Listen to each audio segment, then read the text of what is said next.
সকালবেলা ঘুম থেকে ওঠার পর এত ব্যস্ততার মধ্যে কাটে কি যে বলবো। সকালে ঘুম থেকে উঠেই কিন্তু বাসিনাটিটা ছেড়ে রান্নাবান্নাতে চলে গেছি। তো রান্নাবান্না করেছি, আর এদিকে আবার ওই সুজি করেছিলাম আজকে, মানে টিফিনে খাওয়ার জন্য এখন। আর ছেলেকে স্কুলে টিফিনেও দিয়ে দেবো সুজিটা। আর এদিকে দেখো ওকে আমি রেডি করছি, ও মোবাইল দেখাতেই ব্যস্ত। রোজ দিন এমন করে জানো তো, কখনো কখনো রাগও হয়ে যায়। বললাম না, কথা বললেও শুনে না, যদি বলি মোবাইল রাখো ওই দিক করে মোবাইলটা দেখতেই থাকে। আর স্কুলে যাওয়ার টাইম রোজ রোজ কিন্তু হাল্লাচিল্লা ভালোও লাগে না। তো তার জন্য এদিকে এক এক করে দেখো ওকে রেডি করে দিচ্ছি। কখনো কখনো আমি অনেক বেশি ব্যস্ত থাকলে ও নিজেও কিন্তু রেডি হয়ে নেয়। তো কখনো নিজেও রেডি হয়ে নেয়, তো আজকে ভাবলাম রেডি করে দিই। আবার কখনো বলবে তোমার হাতে রেডি হব না, আমি নিজে হয়ে যাব। তো নিজেই রেডি হয়ে যায়, এই একটা করে আর কি। তো তারপর ওইদিকে দেখো মোবাইল কিন্তু ওইদিকে তাকাচ্ছে, মোবাইলের দিকে দেখছে, এদিকে রেডি আমি করছি। তারপর আর কোনো ভিডিও করলাম না, সোজা চলে এসেছি পুজো দেওয়ার জন্য। আর আজকে দেখো আসনটা শুধু দেখো কেমন হয়েছে, আর আসনটা সাজানো কেমন হয়েছে কমেন্টে কিন্তু আমাকে অবশ্যই জানিও। আমাকে জানালে আমি অনেকটা খুশি হব। আর অনেক দিন পর আজকে পুজো দিয়েছি, আর আজকে পুজোটা দিয়ে না মনটা সত্যি অনেক ভালো লাগছে। এতদিন ধরে পুজো দিতে পারিনি, আমার ঠাকুরও কিন্তু একদম ধুলো বালি স্নান নেই, কিছু নেই, এইভাবেই পড়েছিল আর কি। Hello everyone, good morning, welcome back to my channel PD family blog. তো এখন দেখো, আগে তোমাদেরকে টাইম দেখিয়ে দিচ্ছি। এখন বাজে 11:30, সরি 12:30 বাজে। তো 12:30 থেকে এখন মানে তোমাদের সামনে আসলাম আর কি।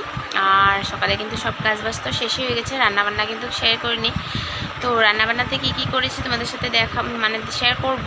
আর ওই দিকের বিছানা চাদর ধুয়েছিলাম, ওই যে দেখো বিছানা চাদরটা ধুয়ে আবার ভালো করে এখন ফিটফাট করে পেতে দিয়েছি। আর এই বিছানাটা তো আজকে মানে ধোয়া হয়নি, মানে পাতাপাতি হয়েছে। এই বিছানাটা চাদরও কিন্তু ধুতে হবে, কারণ কি অনেক নোংরা হয়ে যায় এই বিছানা চাদরটা। কারণ কি সারাদিন পোলাপান এখানে খেলে দিলে, মানে বাচ্চা থাকলে যা হয় আর কি। তো অনেক তাড়াতাড়ি কিন্তু আমার বিছানা চাদর নোংরা হয়ে যায়। আর ওই বিছানা চাদরটা কিন্তু অনেক কম নোংরা হয়, কারণ কি ওই বিছানাতে সারাদিন আর ওঠাই হয় না, ওই রাত্রটুকুই খালি শোয়া হয়। তো তার জন্য আর সারাদিন কিন্তু এই বিছানাতেই শোয়া হয়, মানে খেলাধুলা সব কিছু এইখানেই হয়। তো তার জন্য এই বিছানা চাদরটা অনেক বেশি নোংরা হয়ে যায়। তো সকালে বাসন টাসন সব কিছু ধুয়েছি, সব কাজ বাজ করলাম, আর পুজো দিয়েছি, সেটা তোমাদের সাথে শেয়ার করলাম। তো আজকে কিন্তু অনেকদিন পর পুজোটা দিয়ে মনটা সত্যি অনেক ভালো লাগছে। তো এক সপ্তাহ ধরে না একদম মানে মনটা মধ্যে অনেক অশান্তি লাগতে থাকে, যে ঠাকুরও আমার শরীরটা ভালো থাকে না। তো তার জন্য ঠাকুরও কিন্তু একদম নোংরা হয়ে পড়ে থাকে।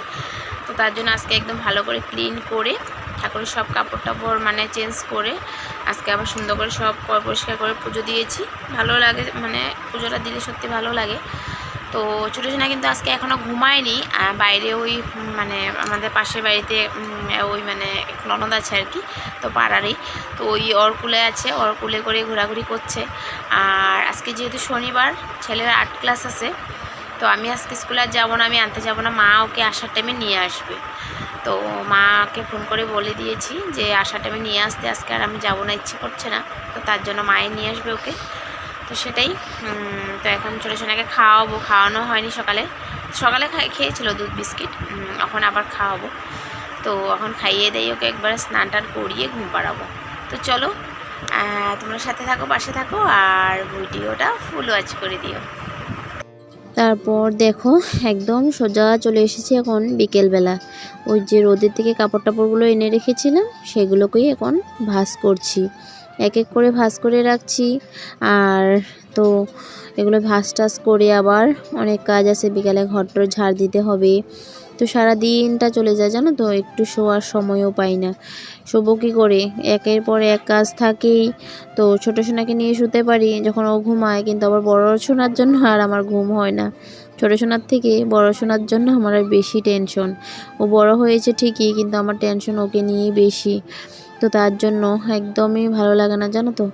তো কী করব, যতদিন বুদ্ধি না হবে, না বুঝবে, ততদিন এইভাবে করেই আমাকে কাটাতে হবে। তো তারপর এক এক করে কাপড়গুলোকে ভাঁজ করছি। আর আলনাটা যদি গুছানো না থাকে না, তাহলে কিন্তু একদম ভাল লাগে না। আর ব্যাগটাতে দেখে মানে স্কুল থেকে আসার সাথে সাথে কিন্তু আমি টিফিনটা চেক করতে ভুলে গেছি যে খেয়েছে কিনা। তারপর ব্যাগের থেকে বার করলাম এখন বিকালবেলা, ভুলে গেছিলাম বার করার জন্য। তো বার করে দেখি টিফিন কিন্তু একদমই খায়নি, যেভাবে সুজি দিয়েছি সেভাবেই কিন্তু রয়ে গেছে। রোজ দিন এমনই করে জানো তো, মানে টিফিনটা নেওয়াটা নিয়ে যাবে ঠিকই, কিন্তু খাওয়াটা একদমই কম খাবে। কাচিত কখনো খায়, আবার খায়ও না কিন্তু। তো কালকেও কিন্তু রুটি নিয়েছিল, তো কালকেও কিন্তু রুটি খায়নি। আর এদিকে দেখো বিকেলবেলা ছোটো সোনাকে গেঞ্জিটা খুলে স্পোর্টিং পরানোর চেষ্টা করছি, আর আমি ওকে এদিকে ডাকছি, ও ওদিকে চলে যাচ্ছে, মানে ও আর একটা। তো এখন যেহেতু বিকাল হলে একটু একটু ঠান্ডা লাগে কিন্তু আমাদের এখানে, তো তার জন্য এই গেঞ্জিটা মানে স্যান্টো গেঞ্জি পরিয়ে রাখলে ঠান্ডা তো লেগেই যাবে বুকে টুকে, এমনিও ঠান্ডা লেগেই আছে। তো তারপরে কি করলাম, ওই স্পোর্টিংটা পরিয়ে দিয়েছি আর গেঞ্জিটা খুলে রেখেছি।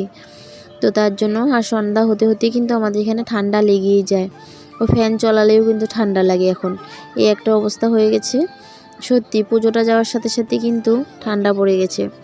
আর আমাদের এখানে কালকে রাত্রে কিন্তু হালকা একটু বৃষ্টিও হয়েছিল, তার জন্যই কিন্তু ওই মানে ঠান্ডাটা একটু বেশি আজকে লাগছে আর কি। তো বেশি বলতে একদম এমনও না যে একদম অনেক মানে ঠান্ডা, তো রাত্রে কিন্তু ফ্যান চালানো যায় না, তো সেরকম একটা ঠান্ডা লাগে কিন্তু। আর এদিকে দেখো ওই ঘর ঝাড়ু দিচ্ছি, বাকি মানে সব কাজ টাজ করে বিছানা টিছানা একটু ঝেড়ে নিয়েছিলাম। তো মানে সারাদিন তো আর 2-3 বার ঝাড়া হয়, বাচ্চা পোলাপেন যেহেতু আছে, তো বিছানাটা একটু নোংরাটা বেশি হয়, তো একটু ঝেড়ে টেরে এখন ঘরটাও ঝাড় দিয়ে নিচ্ছি।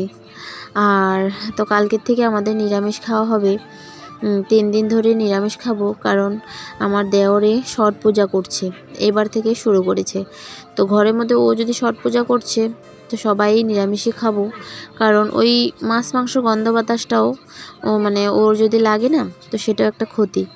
তো আর যেহেতু একই ঘর আমি শুধু রান্নাটা আলাদা করি, ঘর তো একই, যাই বানাই গন্ধ বাতাস তো লাগবেই, তো তার জন্য।